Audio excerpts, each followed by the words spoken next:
The historic Fox Theater was transformed into the home of the San Diego Symphony in the mid-'80s. Since then, it has been where the symphony is headquartered. But 2 years ago, the symphony pulled up stakes and moved over here to the Rady Shell at Jacobs Park, the $85 million Rady Shell at Jacobs Park. But come November, the symphony will return to their main home, Copley Symphony Hall. And if you thought $85 million was expensive for the shell, well, the renovations here are being done to the tune of $125 million. The end result is going to be wonderful, both visually and acoustically. Travis Weininger is the Vice President of Operations for the Symphony.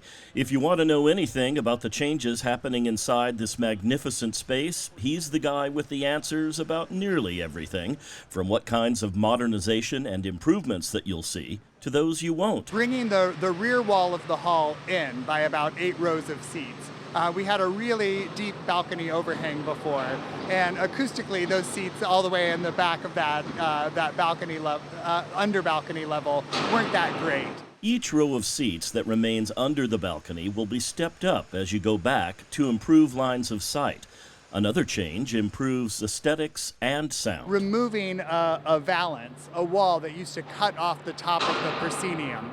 And we were able to do some structural moves to remove that and to open the proscenium up to the full height of this arch that you see behind us. So that's going to give a lot more acoustic breathing room. We decided to build a permanent orchestra shell that will surround the stage.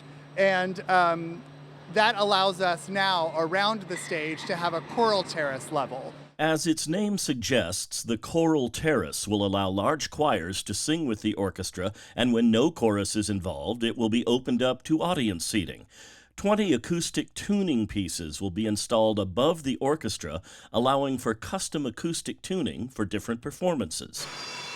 Of course, all the ornate plaster work is being refreshed and cleaned, and then there are those changes you won't see but that will make a big difference, like the building's heating and air conditioning systems. We've suspended all of those units from the parking structure above us so that none of the vibration or the noise from those units will transfer into the space.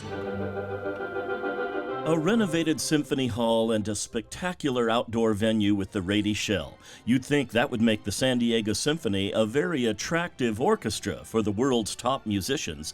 It's a question we put to Director of Artistic Planning, A.J. Benson, in a much quieter meeting room at Symphony Hall. I think San Diego has a number of elements that are attractive to musicians. The fact that we are performing in 2 different venues.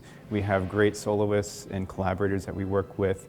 The executive leadership has really been a huge force propelling the orchestra forward. And Benson points out the Jacobs gift, $120 million given in 2002. That, he says, has resulted in a financially sound organization, especially when combined with other large gifts and significant support from the community in general.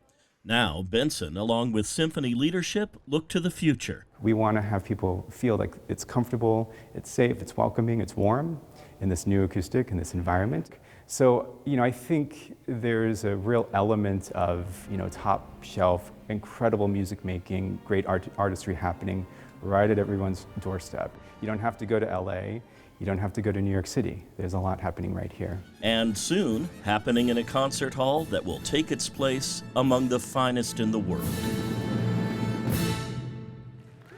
John Carroll, KPBS News.